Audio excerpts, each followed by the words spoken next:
Iya, terima kasih atas kesempatan yang telah diberikan. Perkenalkan, kami dari kelompok 1 dengan judul materi manajemen keuangan dan manajer keuangan. Di sini kami akan mempresentasikan hasil kerja kami.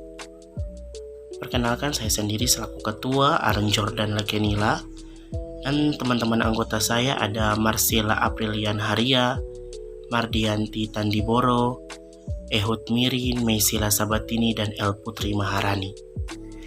Di sini saya akan menjelaskan mengenai pengertian manajemen. Manajemen adalah suatu ilmu juga seni untuk membuat orang lain mau dan bersedia bekerja untuk mencapai tujuan yang telah dirumuskan bersama. Oleh sebab itu, manajemen merupakan konsep dasar pengetahuan, kemampuan untuk menganalisis situasi, kondisi, sumber daya manusia yang ada, dan memikirkan cara yang tepat untuk melaksanakan kegiatan yang saling berkaitan untuk mencapai satu tujuan. Di sini ada juga mengenai fungsi manajemen. Yang pertama ada planning, ada organizing atau disebut pengorganisasian, ada accounting, ada controlling atau disebut pengawasan. Di sini saya akan menjelaskan yang pertama planning atau disebut perencanaan, yaitu menetapkan pekerjaan yang harus dilaksanakan oleh kelompok untuk mencapai tujuan yang digariskan. Planning mencakup kegiatan pengambilan keputusan karena termasuk dalam pemilihan alternatif keputusan. Di sini juga diperlukan kemampuan untuk mengadakan visualisasi dan melihat ke depan guna merumuskan suatu pola dari himpunan tindakan untuk masa mendatang. Dan yang kedua ada organizing atau disebut pengorganisasian. Merupakan proses menyusun dan membagi tugas dan tanggung jawab ke masing-masing unit kerja berdasarkan fungsi-fungsinya. Dan yang ketiga ada accounting atau penggerakan. Actuating adalah membangkitkan dan mendorong semua anggota kelompok agar supaya berkehendak dan berusaha dengan keras untuk mencapai tujuan dengan ikhlas serta serasi dengan perencanaan dan usaha-usaha pengorganisasian dari pihak pimpinan. Dan yang keempat yang terakhir merupakan controlling atau pengawasan. Di sini controlling adalah memonitor kemajuan perusahaan dengan berpedoman kepada tujuan yang hendak tercapai dan memperbaikinya bila ada penyimpangan. Fungsi ini menyangkut termasuk prosedur, orang atau manusia, dan perencanaan. Dan yang selanjutnya ada unsur-unsur manajemen. Yang pertama ada manusia. Dalam kegiatan manajemen, sumber daya manusia membuat rencana dan tujuan yang ingin diraih. Untuk itu, tanpa adanya manusia, kegiatan manajemen tidak akan pernah ada. Yang kedua, ada uang. Uang menjadi unsur penting dalam kegiatan manajemen karena menjadi perantara utama dalam mencapai tujuan. Biaya operasional dalam sebuah kegiatan manajemen tentu membutuhkan uang agar dapat berjalan baik. Dan yang ketiga ada material. Unsur manajemen ini adalah salah satu faktor penting karena kualitas bisnis dipengaruhi oleh kualitas material yang dipilih. Jadi, jika material yang dipilih buruk, tujuan manajemen akan sulit tercapai. Dan yang keempat ada mesin. Mesin merupakan unsur lain yang perlu diperhatikan. Dengan adanya mesin atau teknologi, pekerjaan yang dilakukan oleh sumber daya manusia pasti akan lebih mudah. Tujuan pun tercapai dan lebih efektif. Dan yang kelima ada metode. Unsur ini mempengaruhi kinerja dalam sebuah manajemen. Jika metode yang dibuat berdasarkan target, fasilitas, uang, dan kegiatan bisnis, kegiatan manajemen pasti akan berjalan lebih lancar. Unsur ini juga perlu mendapat campur tangan manusia agar dapat tercipta dengan baik. Dan yang terakhir ada pasar. Unsur ini terbilang krusial karena sebuah bisnis hanya dapat berkembang jika telah dikenal di pasaran. Unsur pasar dipengaruhi oleh unsur material, karena barang atau jasa yang laku harus memiliki kualitas baik. Saya akan melanjutkan materi yang selanjutnya, yaitu tentang manajemen keuangan. Manajemen keuangan merupakan upaya perusahaan untuk melakukan perencanaan keuangan, baik itu pengelolaan aset, penyimpanan data, dan pengendalian aset atau dana perusahaan. Fungsi manajemen keuangan itu terbagi menjadi beberapa bagian, yaitu yang pertama perencanaan. Fungsi manajemen keuangan yang pertama adalah perencanaan.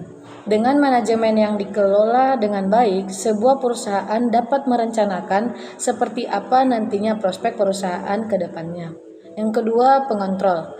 Fungsi manajemen keuangan selanjutnya adalah fungsi kontrol. Biasanya setelah fungsi ini dijalankan akan dilakukan evaluasi. Perusahaan akan mengetahui apa yang harus dilakukan untuk memperbaiki dan meningkatkan keuntungan perusahaan. Yang ketiga, audit. Fungsi manajemen yang selanjutnya adalah audit. Audit internal atau sering disebut dengan pemeriksaan keuangan dilakukan untuk memastikan bahwa pengelolaan keuangan di sebuah perusahaan berjalan sebagaimana semestinya tanpa ada penyimpangan. Dengan audit yang dilakukan secara rutin dapat mengurangi risiko kerugian atas kelalaian karyawan. Yang keempat, anggaran. Anggaran merupakan fungsi manajemen keuangan yang berhubungan dengan alokasi dana untuk kebutuhan perusahaan. Dengan alokasi atau anggaran yang dilakukan seefisien mungkin, maka perusahaan akan memperoleh hasil yang maksimal. Dan yang terakhir adalah laporan. Fungsi manajemen keuangan yang satu ini mempermudah perusahaan dalam mengambil keputusan bisnis ke depannya. Karena dari sini, perusahaan dapat melakukan analisis terhadap bisnis yang sedang dijalankan. Laporan keuangan akan dilakukan secara bertahap dan rutin mulai dari kuartal, semester, hingga tahunan. Tujuan manajemen keuangan ini ada beberapa bagian, yaitu yang pertama, memaksimalkan keuntungan. Memaksimalkan keuntungan adalah perusahaan yang masuk secara stabil tanpa dikelola dengan baik akan membuat perusahaan tidak berkembang dan hanya diam di tempat tujuan. Pertama, ini erat kaitannya dengan fungsi manajemen keuangan terkait anggaran. Perusahaan dapat memaksimalkan keuntungan dengan cara menekan biaya anggaran perusahaan, pengelolaan dana yang baik ataupun investasi. Kedua, pengawasan. Pengawasan manajemen adalah manajemen keuangan tak hanya melakukan perencanaan, pengelolaan, dan pemanfaatan dana, tetapi juga mengontrolnya. Dari pengawasan yang dilakukan, akan ada evaluasi yang akan menjadi bahan perbaikan untuk perusahaan ke depannya. Pengawasan juga dilakukan agar seluruh prosedur yang diperlukan berjalan sesuai dengan sistem yang telah dibuat. Ada menjaga arus kas perusahaan. Tujuan ini sebenarnya adalah tujuan klasik atau juga disebut dengan ilmu bisnis.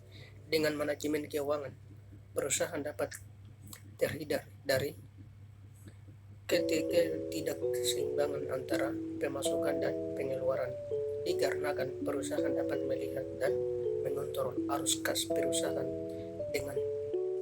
Dan yang selanjutnya ada mengurangi risiko. Mengurangi risiko adalah salah satu tujuan dari manajemen keuangan yang dari awal akan dilakukan perusahaan. Dengan manajemen keuangan yang disusun secara baik, dapat membantu perusahaan dalam menentukan strategi apa yang akan digunakan. Pastinya, strategi yang dipilih memiliki risiko kerugian yang kecil. Dan yang terakhir ada pengembalian dana pemegang saham. Setiap perusahaan pastinya membutuhkan dana untuk kepentingan pengembangan. Modal yang didapat seringkali bersumber dari seseorang yang disebut pemegang saham. Setelah mendapatkan dana, perusahaan berkewajiban untuk mengembalikan modal yang didapat berdasarkan kesepakatan yang telah dilakukan. Dengan manajemen keuangan yang baik, perusahaan dengan struktur dapat membagi keuntungan secara adil antara perusahaan dan pemilik saham berdasarkan ketentuan yang diberlakukan sebelumnya. Baiklah, di sini saya akan menjelaskan tentang manajer keuangan. Manajer keuangan adalah orang yang bertanggung jawab dalam aktivitas dan manajemen perusahaan untuk memperoleh sumber modal yang semurah-murahnya dan menggunakannya secara efektif, efisien, dan produktif untuk menghasilkan laba. Berikut adalah tugas dari manajer keuangan. Nah, di sini terdapat 4 poin. Poin yang pertama, menjalin kerjasama dengan manajer dari manajemen lain dalam membuat perencanaan umum, khususnya yang memiliki keterkaitan dengan finansial perusahaan. Poin yang kedua yaitu mengelola arus kas perusahaan secara efektif dan efisien mungkin. Yang ketiga yaitu berperan penting dalam pengambilan keputusan finansial pada perusahaan di masa yang akan mendatang, termasuk hal yang berkaitan dengan investasi dan pembiayaan yang dilakukan. Poin yang keempat yaitu melakukan pengawasan terhadap kondisi keuangan dan posisi kas perusahaan agar dijadikan bahan pertimbangan dalam melakukan Selanjutnya yaitu tanggung jawab manajer keuangan. Yang pertama, merencanakan dan mengatur anggaran keuangan perusahaan.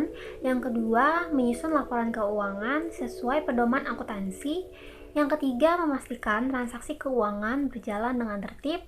Yang keempat, mengelola pajak perusahaan dengan benar. Dan yang kelima, mengontrol arus kas perusahaan. Sekian presentasi dari kami.